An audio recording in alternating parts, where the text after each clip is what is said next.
ছেলেদের শার্ট তৈরি করা এত সহজ, যদি আমি শার্ট কাটিং এবং সেলাই না শিখতাম তাহলে বুঝতেই পারতাম না। তো আপনাদের কাছে যদি কঠিন মনে হয় তাহলে অবশ্যই কমেন্ট করে জানাবেন, আর যাদের কাছে কঠিন মনে হয় তাদের জন্য শুধু এই ভিডিওটি। আপনারা যদি এই ভিডিওটি ধৈর্য সহকারে একটু স্কিপ না করে ভিডিওটি দেখেন তাহলে অবশ্যই আপনারাও সহজভাবে এই শার্টটি কাটিং করতে পারবেন এবং আপনাদের কাছেও সহজ মনে হবে। আর এই ভিডিওটি দেখলে আপনারা যে কোনো বডির জন্য শার্ট কাটিং করতে পারবেন। আসসালামু আলাইকুম, সবাই কেমন আছেন? আশা করি সবাই ভালো আছেন। আমি আলহামদুলিল্লাহ অনেক ভালো আছি। প্রথমে শার্টটি কাটিং করে নেওয়ার জন্য এখানে আমি একটা শার্টের পিস নিয়ে নিয়েছি। এখন এই শার্ট পিসটাকে আমি দুই ভাঁজে ভাঁজ করে নিয়েছি। কাপড়টাকে খুলে তারপর দুই ভাঁজে ভাঁজ করে নিয়েছি এবং এই কাপড়টা যেহেতু এক কালার সলিড কাপড়, তার জন্য এখানে আমি উল্টো পাশ দিক দিয়ে দেখতে পাচ্ছেন যে ভিডিওর শুরুতে আমি চক দিয়ে এঁকে নিয়েছি। তারপরে আমি আমার দিকে রেখেছি হচ্ছে খোলা সাইডটা এবং অপর পাশে রেখেছি হচ্ছে বন্ধ সাইড। যেহেতু প্রথমে আমি এখানে শার্টের ফরম পার্টটা কাটিং করে নেব, ফরম পার্টে বাটন এবং প্লেটের ঘর হবে। তো এই সাইডটা একটু খোলা রাখলেও সমস্যা নেই, যেহেতু পরে আমাদের বন্ধ সাইড নিলে কাটিং করে নিতে হবে। তো এখানে বন্ধ সাইড খোলা সাইড থেকে আমি 2 ইঞ্চিতে একটা মার্ক করে দিয়েছি, আর নিচে থেকে আমি 1 ইঞ্চিতে একটা মার্ক করে একটা স্কেলের সাহায্যে সোজা দাগ দিয়ে দিয়েছি। কাপড়টা কাটিং করব এবং শার্টের নিচে যে মুড়িয়ে একটা সেলাই দেব তার জন্য। এখন ওই মার্ক থেকে আমি ধরে লম্বার মাপটা নিয়ে নিচ্ছি। এখানে শার্টের লম্বার মাপ নিচ্ছি হচ্ছে আমি 29 ইঞ্চি। আর আপনারা হচ্ছে গিয়ে যার জন্য শার্টটা তৈরি করবেন তার পুরাতন শাড়ি থেকেও মাপ নিতে পারেন অথবা শরীর থেকেও মাপটা নিয়ে এখানে লম্বার মাপটা দিয়ে দিতে পারেন। তারপরে এখানে আমি 1/2 ইঞ্চির মতন কাপড় এক্সট্রা নিয়েছি হচ্ছে সেলাই করার জন্য। তারপরে এখানেও আমি একটা স্কেলের সাহায্যে সোজা স্ট্রেট দাগ দিয়ে দিয়েছি। এখন আমি নিয়ে নেব হচ্ছে গলার মাপ এবং কাঁধের মাপ। এখানে আমি গলার মাপটা নিচ্ছি হচ্ছে 3 ইঞ্চি এবং কাঁধের মাপ নিয়েছি হচ্ছে 8 ইঞ্চি। তো আমি যার জন্য তৈরি করব তার কাঁধ হচ্ছে গিয়ে 16 ইঞ্চি, 16-এর 2 ভাগ করলে হয় 8 ইঞ্চি। তো আপনারা যার জন্য তৈরি করবেন তার কাঁধের মাপ অথবা পুরাতন শাড়ির মাপ নিয়েও এখানে কাঁধের মাপটা নিয়ে নিতে পারেন। তো তারপরে এখানে আমি যে আর্মহোলের ডিপটা আছে এই ডিপটা নিয়েছি হচ্ছে 8.5 ইঞ্চি। তারপরে একটা স্কেলের সাহায্যে মার্কগুলো মিলিয়ে দিয়েছি এবং আমি গলার মাপটা নিয়েছি হচ্ছে 3 ইঞ্চি। 3 ইঞ্চি মার্ক করা দেওয়া হয়ে গেলে তারপরে এখন আমি বডির মাপটা নিয়ে নেব। যদি আপনারা শরীর থেকে মাপটা নেন তাহলে যদি ফিটিং পছন্দ করে তাহলে আপনি এখানে 3 ইঞ্চি লুজ নিয়ে নিতে পারেন। যদি একটু মিডিয়াম পড়ে তাহলে 1 ইঞ্চি বাড়িয়ে নেবেন। আর যদি বেশি লুজ পছন্দ করে তাহলে এখানে 6 ইঞ্চি নিয়ে নিতে পারেন। তারপরে এখন আমি এই মার্কগুলোকে ভালোভাবে মিলিয়ে দেব এবং 1/2 ইঞ্চি এক্সট্রা নেব হচ্ছে সেলাইয়ের জন্য। আর এখানে আরেকটা বিষয়, আপনারা পেটের মাপটা কিভাবে নেবেন।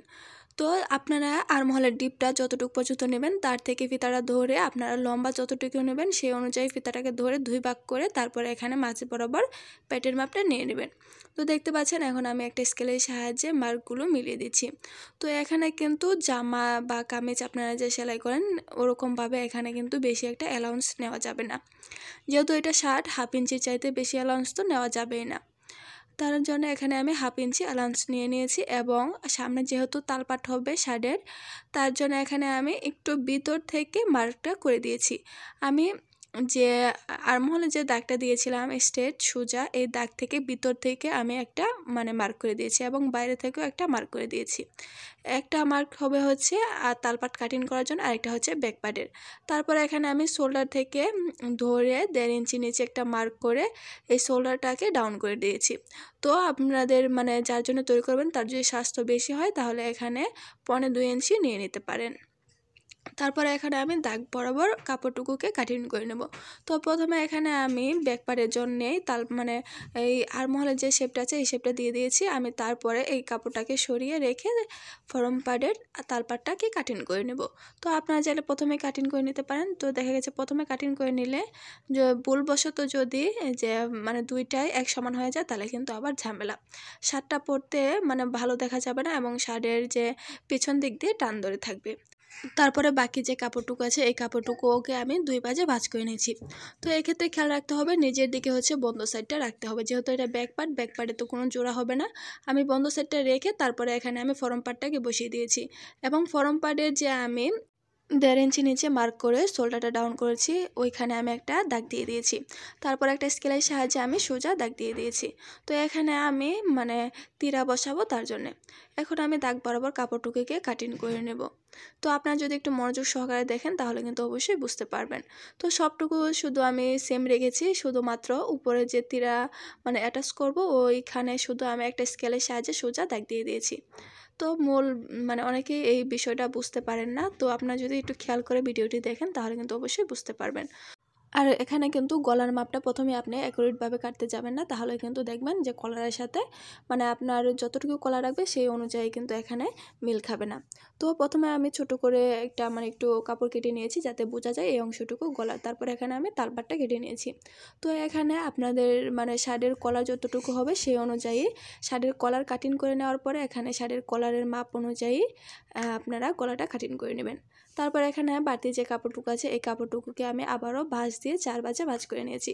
তো মূলত এখানে আমি 2টা হাতা একসাথে কাটিং করে নেব। তো এখানে আমি লম্বা হাতা দিব, মানে ফুল হাতা, আপনারা চাইলে কিন্তু শর্টও দিতে পারেন। তো এখানে আমি প্রথমে সোজা স্ট্রেট একটা দাগ দিয়ে দিয়েছি, তারপরে এখানে আমি 3 ইঞ্চি 2 পয়েন্টে একটা মার্ক করে দিয়েছি। মার্ক করে দেওয়া হয়ে গেলে এই দাগটাও আমি সোজা করে দিয়ে দিয়েছি। এখন আমি যে মানে আরমহলের একটা রাউন্ড শেপ আছে, এই রাউন্ড শেপটা আপনারা কিভাবে নেবেন মানে কতটুকু নেবেন, আপনারা আরমহলের ডিপটা যতটুকু নেবেন এখানেও সেম এতটুকুতে একটা মার্ক করে দিবেন, তাহলে অ্যাকুরেট থাকবে। তারপর এখানে আমি লম্বার মাপটা নিয়ে নিচ্ছি। তো এখানে মানে ফুল হাতা যেহেতু লম্বার মাপটা এসেছে হচ্ছে কপ সহকারে 25 ইঞ্চি। তো এখানে আমি 2 ইঞ্চি বাদ দিয়ে দিয়েছি, যেহেতু আমি এখানে কপ অ্যাটাচ করব এই জন্য আমি 2 ইঞ্চি বাদ দিয়ে দিয়েছি। যদি আপনারা বাদ না দেন সেই ক্ষেত্রে দেখা গেছে যে মানে কপটা অ্যাটাচ করার পর আপনার হাতাটা বেশি লম্বা হয়ে যাবে। তারপরে এখানে আমি হাতার মোহরার লুজটা দিয়েছি হচ্ছে 5.5 ইঞ্চি, যেহেতু আমি এখানে মানে 2-1টা কুচি অ্যাটাচ করব। তো আপনারা মূলত রাখবেন হচ্ছে আপনারা যতটুকু কপ দিতে চান, যদি কুচি দিতে চান সেই অনুযায়ী এখানে নিয়ে নেবেন। তারপর এখানে আমি আরমহলের শেপটাও দিয়ে দিয়েছি, এখন আমি কাপড়টুকু কাটিং করে নেব। তো আমি আবারও বলছি, আপনারা আপনাদের পুরাতন মানে যার জন্য তৈরি করছেন তার পুরাতন শার্ট অথবা হাতের মাপ নিয়ে তারপর এখানে কপটা কাটিং করে নেবেন। আর যদি কুচি দিতে চান তাহলে কিন্তু একটু বেশি করে নেবেন, আর যদি কুচি এখানে দিতে না চান হাতাতে তাহলে আপনারা কাপের যে অ্যাকুরেট মাপ সেই অনুযায়ী এখানে নিয়ে 1/2 ইঞ্চি এক্সট্রা নেবেন হচ্ছে সেলাই করার জন্য। তো এখানে দেখতে পাচ্ছেন এই কাপড়টাকে আমি ভাঁজ দিয়ে মিডলে একটা ছোট্ট করে কাট করে দিচ্ছি। তো মিডলে কাট করে দেওয়া হয়ে গেলে তারপরে এখানে হাতাটাকে খুলে নিতে হবে। তো এখানে মেন পয়েন্ট হচ্ছে গিয়ে আপনার মানে যেহেতু ফুল হাতা এখানে গুলফি দিতে হবে এবং হাতার তালপাট কাটতে হবে। তো এখানে একটা জিনিস খেয়াল রাখবেন যে হাতাটা যখন আপনি তালপাট এবং গুলফিটা কাটিং করবেন তখন হাতার যে 2টা সোজা পাটটা রাখতে হবে ভিতর দিকে, মানে 2টা মুখোমুখি করে রাখতে হবে এবং উল্টো পাশ একটা উপর দিকে রাখতে হবে এবং একটা নিচ দিকে রাখতে হবে। তারপর এক পাশ থেকে আমি ভাঁজ দিয়ে মিডলে এনেছি এবং অপর পাশ থেকেও আমি ভাঁজ দিয়ে মিডলে এনেছি এবং ছোট্ট করে একটা কাট করে দিয়েছি। এবং আপনারা যখন এই ভাঁজটা করবেন তখন দেখবেন যে কাপড়টা একটু এদিক সেদিক হতে পারে, তখন আপনারা সমান করে এই কাপড়টাকে কাটিং করে নেবেন। তো এখন আমি এক পাশ থেকে 4 ইঞ্চিতে একটা মার্ক করে দিয়েছি, এটা হচ্ছে গুলফির জন্য। তো এখানে 3 ইঞ্চি 3.5 ইঞ্চি 4 ইঞ্চি এরকম নিতে পারেন আপনারা। তো এখানে আমি নিয়ে তারপরে এই তো দেখতে পাচ্ছেন এই পাশ দিয়ে হচ্ছে গুলফি কাটিং করেছি এবং এটা গুলফিটা থাকবে হচ্ছে ব্যাক পার্টে এবং ফরম পার্টে থাকবে হচ্ছে তালপাট। তো এই জিনিসটা লক্ষ্য রাখতে হবে যে এক পাশে বসবে হচ্ছে গুলফি কাটিং এবং অপর পাশে হচ্ছে তালপাট কাটিং করে নিতে হবে। তো এখানে আমি 1/2 ইঞ্চি মানে ভিতর দিকে মার্ক করে তারপরে এখানে আমি তালপাটটাকে কাটিং করে নিয়েছি। আশা করি আপনারা এই পর্যন্ত বুঝতে পেরেছেন। যদি না বুঝতে পারেন তাহলে অবশ্যই কমেন্ট করে জানাবেন, পরবর্তী ভিডিও দেওয়ার চেষ্টা করব অথবা কমেন্টে রিপ্লাই দিয়ে দেব। তারপরে বাকি যে টুকরা কাপড়টুকু আছে আপনারা যখন কাটিং করবেন তারপর দেখবেন যে বাকি টুকরা কাপড় থাকবে অবশ্যই, যেহেতু এটা 60 পিস। তো এখানে বাকি যে টুকরা কাপড়টা আছে এই টুকরা কাপড়টা আমি আবারও আরেকটা ভাঁজ দিয়ে এখানে 4 ভাঁজে ভাঁজ করে নিয়েছি। আগে যেহেতু 2 ভাঁজে ভাঁজ ছিল, এখন আমি আরেকটা ভাঁজ দিয়ে 4 ভাঁজে ভাঁজ করে নিয়েছি। তারপরে এই কাপড়টাকে আমি সমান করে রেখে নিচে 1/2 ইঞ্চির মতন এক্সট্রা কাপড় রেখেছি সেলাই করার জন্য। এখন আমি একটা স্কেলের সাহায্যে স্ট্রেট দাগ দিয়ে দিয়েছি। তো এখন আমি লম্বার মাপটা নিয়ে নেব, এটা হচ্ছে তীরা কাটবো। তীরা মানে যে শোল্ডারে যে কাপড়টুকু বসবে ওই অংশটুকু। তো এখানে আমি লম্বার মাপটা নিয়েছি হচ্ছে 6 ইঞ্চি। 6 ইঞ্চিতে একটা মার্ক করে দিয়েছি। তো এখানে 6 ইঞ্চি নিলেই কিন্তু বেটার হয়, এর চেয়ে বেশি করে নিলে তাহলে দেখা গেছে এই অংশটুকু বড় হয়ে যাবে। তো আমরা যে মানে সামনে যে গলাটা কাটিং করেছিলাম ফরম পার্টে, গলার মাপটা নিয়েছিলাম হচ্ছে 3 ইঞ্চি, এখানেও আমি 3 ইঞ্চি সেমভাবে নিয়েছি এবং কাঁধের মাপ নিয়েছিলাম হচ্ছে 8 ইঞ্চি এবং সেলাই করার জন্য 1/2 ইঞ্চি এক্সট্রা এখানেও সেমভাবে আমি নিয়ে নিয়েছি।